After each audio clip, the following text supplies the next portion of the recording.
faire ici. Que vous avez découvert Ivoire TV. Ivoire TV.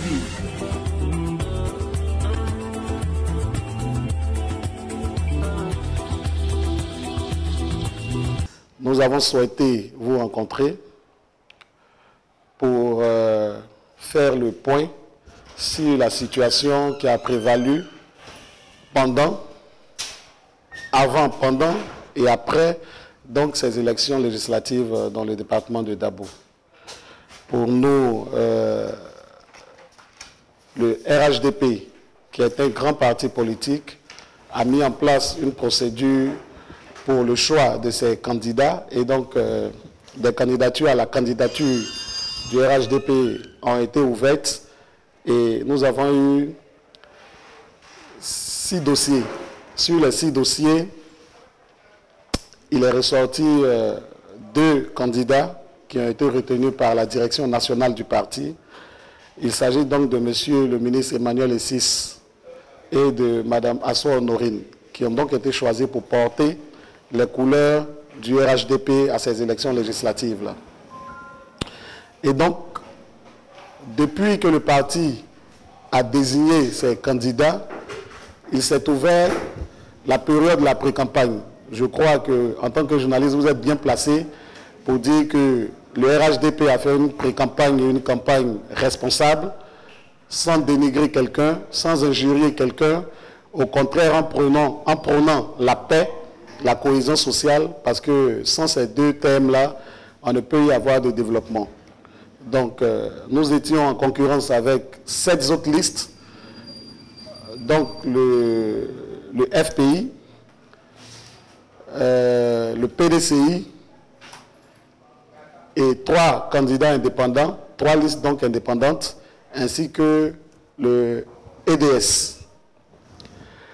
Face à ces 7 autres listes, nous avons donc, comme je le disais antérieurement, fait pré-campagne et campagne. Au cours de notre campagne, nous sommes restés sobres, nous sommes restés au contact des populations pour les sensibiliser sur la paix et la cohésion sociale, parce que vous êtes sans ignorer que le département de Dabo a connu, lors des élections présidentielles, des situations on ne peut plus déplorables, où il y a eu des morts, il y a eu même des personnes qui ont été mises aux arrêts, et les démarches sont en cours pour solliciter la clémence et le pardon du président de la République, afin que ces personnes-là, qui sont aussi des fils et des filles de Dabo, puissent recouvrer donc leur liberté et venir participer au développement de Dabo.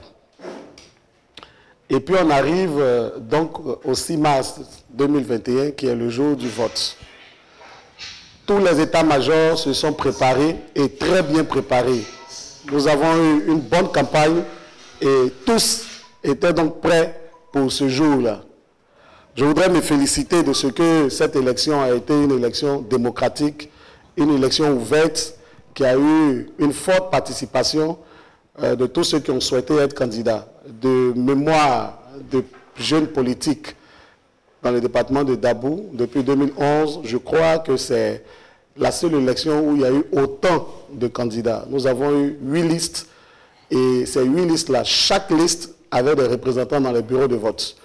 Donc, quand on fait le calcul, on se retrouve à 16 représentants de candidats dans les bureaux de vote. Pour que quelqu'un puisse frauder, il va sans dire qu'il faut qu'il arrive à corrompre les 16 candidats, les 16 représentants de ces différents candidats qui sont dans les bureaux de vote. Je trouve l'exercice très difficile à faire, voire même impossible.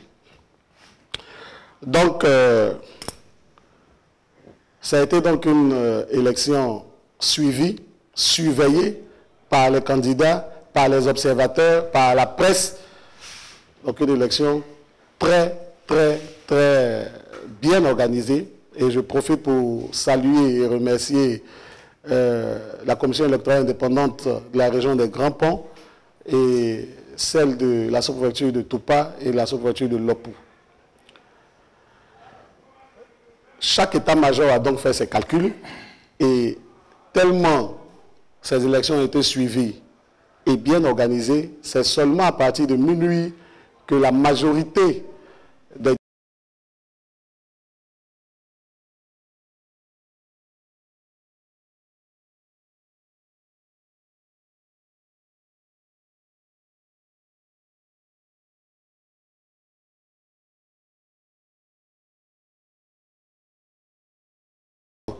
de la commission de gestion des élections pour le compte du RHDP et donc un de nos candidats.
Boubo, qui est le village d'un candidat DDS, ils nous ont battus d'un écart de 405 voix. Et encore que le nombre de voix obtenues par la liste EDS est supérieur au suffrage exprimé à Boubo. À Passe, ils nous ont battus de 164 voix. À Obaf, ils nous ont battus de 160 voix. À Nouvelle-Oussou, ils nous ont battus de 396 voix. Et ainsi de suite, dans tous les villages où ils nous ont battus. Bon, si on veut crier à la fraude, nous on est bien placés pour dire qu'ils ont fraudé partout où ils avaient un candidat ou bien où la population était acquise à leur cause. Si tel est que parce qu'on vous a battu d'un écart de 46 voix ou bien 166 voix, 174 voix, vous pensez qu'on vous a volé, mais en même temps, n'oubliez pas que vous aussi, vous avez eu des scores exponentiels dans certains bureaux de vote, dans certains lieux de vote qui coupent le souffle. Dans la sous-préfecture de Lopou, là où nous avons eu 480 et quelques voix, mais EDS a eu 1500 et quelques voix. Dans la sous-préfecture de Dabou, EDS a eu 800 et quelques voix, nous avons eu 700. Donc vous ne pouvez pas dire qu'on vous a volé là où vous avez gagné. C'est dans la commune qu'eux, ils ont eu, je crois, 1000. Enfin, dans la sous-préfecture de Toupa, ils ont eu 1000 et quelques voix. Nous, on a eu 1500 voix. Bon, le candidat du RHDP est de la sous-préfecture de Toupa, donc ils comprennent que de la même manière qu'eux, ils nous ont battus dans la sous-préfecture de Lopo parce que leurs candidats viennent de là-bas, qu'ils comprennent qu'on les batte aussi. Mais chez nous, on les a battus de moins de environ 400 et quelques voix, mais chez eux, ils nous ont battus de 1000 voix. Et puis, quand on arrive dans la commune, ils n'ont pas démérité. Donc, quand on fait l'équilibrage de ces différents chiffres, vous comprenez que l'élection a été très serrée. Il y a eu une forte participation, très serrée, et le RHDP l'a emporté d'environ 200 voix d'écart au décompte final. Comment? 195 voix au décompte final. C'est vrai que quand vous partez à un examen et que vous avez échoué d'un point, ça fait plus mal que quand vous avez échoué de 1000 points. Donc je comprends les ressentiments et les a priori des uns et des autres, mais je les invite à être de bons perdants, comme l'a fait l'ensemble des autres candidats, à reconnaître la victoire du RHDP et à se mettre à la disposition du peuple de Dabo pour qu'on puisse ensemble consolider la paix, la cohésion sociale et aller adresser les questions de développement parce qu'il y en a suffisamment et de façon préoccupante dans le département de Dabo.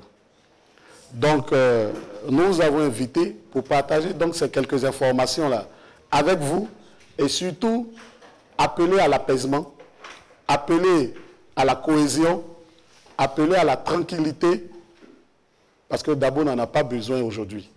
Dabo a plus besoin de paix, de stabilité et Dabo a besoin que toutes ces filles et tous ses fils se mettent ensemble pour ne regarder qu'une seule chose, l'intérêt de Dabo, son développement, sa paix et sa cohésion sociale. Vous avez découvert ici. Que vous avez découvert. Ivoire TV. Ivoire TV.